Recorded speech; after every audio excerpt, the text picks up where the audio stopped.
আরে সরি, আপনি ঠিক আছেন? হ্যাঁ হ্যাঁ ঠিক আছে, আপনি তো বাঁচিয়ে নিয়েছেন। ঠিক আছে অপু, তোমার লাগেনি তো? আরে কিভাবে ঠিক থাকবো, রোদের মধ্যে হাঁটতে হাঁটতে আমার পা ব্যথা হয়ে গিয়েছে, আমি কালো হয়ে যাচ্ছি। আপনি বললে আমার গাড়িতে ড্রপ করে দিয়ে আসি। না না, তার কোনো প্রয়োজন নেই। চুপ। হ্যাঁ হ্যাঁ শিওর। আরে কি বলছো? আমরা তাকে চিনি না জানি না, কিভাবে তার গাড়িতে যাব? আরে ভাই, প্রথম প্রথম তো সবাই অচেনা থাকে, তারপরে আস্তে আস্তে সবাই চেনা জানা হয়ে যায়। হ্যাঁ হ্যাঁ উনি তো ঠিক কথাই বলেছে। আর তুমিও তো প্রথমে আমার অচেনাই ছিলে, যখন আমার বন্ধু বান্ধবের মাধ্যমে তোমার সাথে আমার পরিচয় হয়েছিল। আস্তে আস্তে মেলামেশা করতে করতে এখন তুমি তোমার পরিচিত, তাই না? হ্যাঁ তা ঠিক। চলো আমরা কোনো অটোতে চলে যাই। আরে ভাই, এই গাড়িতে যে মজা পাবেন অটোতে গেলে সেই মজা পাবেন না তো। হ্যাঁ আপনি ঠিকই বলেছেন। আর আমি যখন তোমাকে বলেছিলাম চলো অটোতে যাই, তখন তুমি বললে যে তোমার কাছে টাকা নেই, তাহলে এখন? আচ্ছা ঠিক আছে, চলো এই গাড়িতেই যাই। ও এক্সকিউজ মি ভাই, আপনি মনে হয় এর আগে কখনো এই গাড়িটা দেখেননি।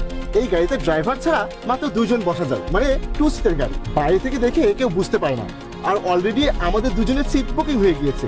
সো এখানে তো আপনার জন্য কোনো জায়গা নেই। তার থেকে ভালো হয় আপনি একটা অটো ধরুন আর বাড়িতে চলে যান। আমি কিভাবে একা একা ওকে আপনার সাথে যেতে দেবো?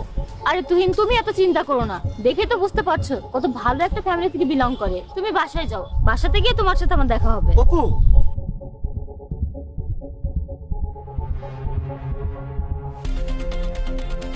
কিছু করার নেই ভাই, তোমার অভাবের দোষ।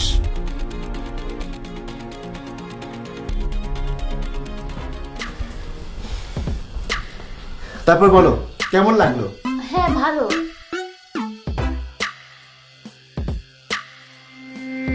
যাই হোক, তোমার বাড়িটা কিন্তু অনেক সুন্দর। হ্যাঁ সুন্দর তো হবেই। আচ্ছা তুমি আমাকে একটা কথা বলো, তুমি তোমার নিজের বাড়িতে না গিয়ে আমার বাড়িতে আসলে কেন? একবার বললাম তাতেই তুমি রাজি হয়ে গেলে। ও, তোমাকে দেখে ভালো লেগেছে তাই আর কি। তাহলে তোমার বয়ফ্রেন্ডের কি হবে? আরে না না, ও আমার বয়ফ্রেন্ড না, ও তো একটা গরিব, ও আমার বয়ফ্রেন্ড না। ও আচ্ছা, কিন্তু আমি ভেবেছিলাম ওটা তোমার বয়ফ্রেন্ড। না না, কিন্তু আমি একটা বয়ফ্রেন্ডের খোঁজে আছি। ও রিয়েলি? আচ্ছা তুমি কি করো? করি তো অনেক কিছুই। প্রোডাকশন হাউস আছে, হেলথ ডিপার্টমেন্ট আছে, আরো অনেক কিছুই করতে পারি। বাবা, একসাথে এত ভালো পজিশন! হ্যাঁ কিচ্ছু করার নেই, করতে তো হবেই। টাকা লাগবে, টাকা ছাড়া জীবনে কিছুই হয় না। তা অবশ্য ঠিক। আচ্ছা এক মিনিট, একটা কল এসেছে। হ্যালো অপু, কোথায় তুমি? এখনো বাড়ি ফিরে আসোনি যে? আমি বাইরে আছি, বাড়ি ফিরতে একটু লেট হবে, ডিস্টার্ব করো না। হুট করে তুমি বিজি হয়ে গেলে মানে?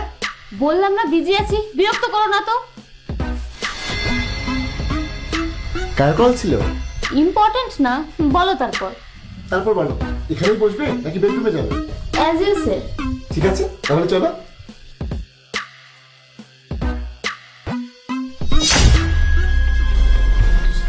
তুমি এখানে? হ্যাঁ আমি এখানে। তুমি একটা অচেনা মানুষের কারে করে চলে আসলে, আবার 1 ঘন্টার মধ্যে তার বাড়িতেও চলে আসলে, আবার এখন তার বেডরুমেও। না না এমন কিছু না, উনি আমাকে ওনার বাড়ি দেখাচ্ছিল। কিন্তু তুমি এখানে কি করছো?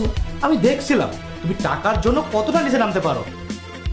মানে এই বাড়িটা আমার, আর তুমি যার সাথে এসেছো সে আমার বড় ভাই। আমার বড় ভাই এতদিন দুবাই ছিল। তার মানে তোমরা দুজন মিলে একটা প্ল্যান করেছিলে, তাই না?